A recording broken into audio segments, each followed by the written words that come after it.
ತಮ್ಮೆಲ್ಲರ ಪರವಾಗಿ ಹಿರಿಯರ ಪರವಾಗಿ ಸ್ವಾಗತವನ್ನ ಕೋರ್ತಾ ಮತ್ತು ಇದರ ಜೊತೆಗೆ ಇಲ್ಲಿ ಬಂದಿರತಕ್ಕಂತ ಎಲ್ಲ ರಕ್ಷಣಾ ಅಧಿಕಾರಿಗಳನ್ನು ಕೂಡ ಅಭಿನಂದನೆಗಳನ್ನು ಹೇಳಕ್ಕೆ ನಾನು ಬಯಸ್ತಾ ಇದ್ದೇನೆ. ಬಂಧುಗಳಿಗೆ ಆಲ್ರೆಡಿ ಹಲವಾರು ವಿಷಯಗಳನ್ನ ಸ್ವಾಮೀಜಿಗಳನ್ನ ತಮ್ಮಂದೆ ಮತ್ತು ರಾಜೀವ್ ಬರ್ದಾಳ್ ಅವರ ಮತ್ತು ಸಿದ್ದು ಅವರನ್ನ ತಮ್ಮಂದೆ ವಿಷಯಗಳನ್ನ ಪ್ರಸ್ತಾಪ ಮಾಡಿದ್ದಾರೆ. ಒಂದು ಮಾತನ್ನ ನಾನು ಹೇಳಕ್ಕೆ ಬಯಸ್ತೇನೆ. ಏನು ಅಂತ ಕೇಳಿದ್ರೆ, ನಮ್ಮ ಕಬ್ಬು ಬೆಳೆಗಾರರನ್ನ ಸಿಹಿ ಬೆಳೆದ ಕೈ ಉಳ್ತಕ್ಕಂಥವ್ರು ಯಾರಾದ್ರೂ ಇದ್ರೆ ಅದು ಕಬ್ಬು ಬೆಳೆಗಾರರು ಅಂತಕ್ಕಂಥ ಮಾತನ್ನ ಈ ಸಂದರ್ಭದಲ್ಲಿ ಹೇಳಕ್ಕೆ ಬಯಸ್ತಾ ಇದ್ದೀನಿ. ಆದ್ರೆ ಈ ಸಕ್ಕರೆ ಕಾರ್ಖಾನೆಗಳನ್ನ ಯಾರ ಮೂಲಕ ಇವತ್ತು ರಾಜಭಾರ ಮಾಡ್ತಕ್ಕಂಥವ್ರು ಅನ್ನೋಂಥದನ್ನ ಅವ್ರು ಹಿಂದಕ್ಕೆ ತಿರುಗಿ ವಿಮರ್ಶೆಗೊಳಗಾಗಬೇಕು ಅಂತಕ್ಕಂಥ ಮಾತನ್ನು ಕೂಡ ಈ ಸಂದರ್ಭದಲ್ಲಿ ಹೇಳಕ್ಕೆ ಬಯಸ್ತೀನಿ.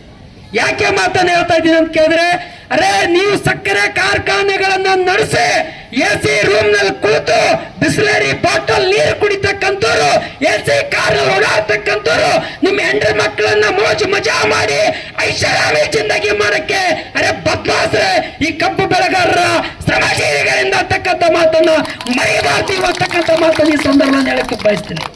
ಕಬ್ಬು ಬೆಳೆಗಾರರು 12 ತಿಂಗಳನ್ನ ಕಬ್ಬು ಬೆಳೆಗಾರರು ಖಾಲಿ ಹೊಡೆದು ಮುಖೇ ಕಡಿಬೇಕಾದ್ರೆ ಹೊಟ್ಟೆದ ಕಳಕಿ ಹೊರಗೆ ಬರ್ತದ. ಕಬ್ಬು ಬೆಳೆಗಾರನ್ನ ಕಬ್ಬು ತುಳಿತಕ್ಕಂಥ ಸಂದರ್ಭದಲ್ಲಿ ಎಷ್ಟು ಕಷ್ಟ ಅನುಭವಿಸ್ತಾರೆ ಅಂತಕ್ಕಂಥದನ್ನ ನಿಮ್ಗೆ ಏನಾದ್ರೂ ಸಕ್ಕರೆ ಕಾರ್ಖಾನೆಗಳಿಗೆ ಗೊತ್ತದನ್ನ? ಈ ಕಬ್ಬು ಬೆಳೆಗಾರರನ್ನ 2 ಬಾರಿ ಕಬ್ಬನ್ನ ಕಟಾವು ಮಾಡ್ಬೇಕಂದ್ರ ಮೈ ಎಲ್ಲಾದ್ರೂ ವಾಡೆ ಕೊಯ್ದು ರಕ್ತ ರೋಮಂಡ ಆಗ್ತಕ್ಕಂಥ ಪರಿಸ್ಥಿತಿ ನಿರ್ಮಾಣ ಆಗ್ತದ. ಅದ್ರ ಬಗ್ಗೆ ನಿಮಗೆ ಏನಾದ್ರೂ ಗೊತ್ತದನ್ನ? ಅದೇ ಕಬ್ಬನ್ನ ಕಬ್ಬಿಗೆ ಒಂದು ಗೊಬ್ಬರ ಆಗ್ತಕ್ಕಂಥದ್ದು. ಗೊಬ್ಬರ ರೇಟ್ ಏನಿದೆ, ಔಷಧ ರೇಟ್ ಏನಿದೆ, ಬೀಜದ ರೇಟ್ ಏನಿದೆ.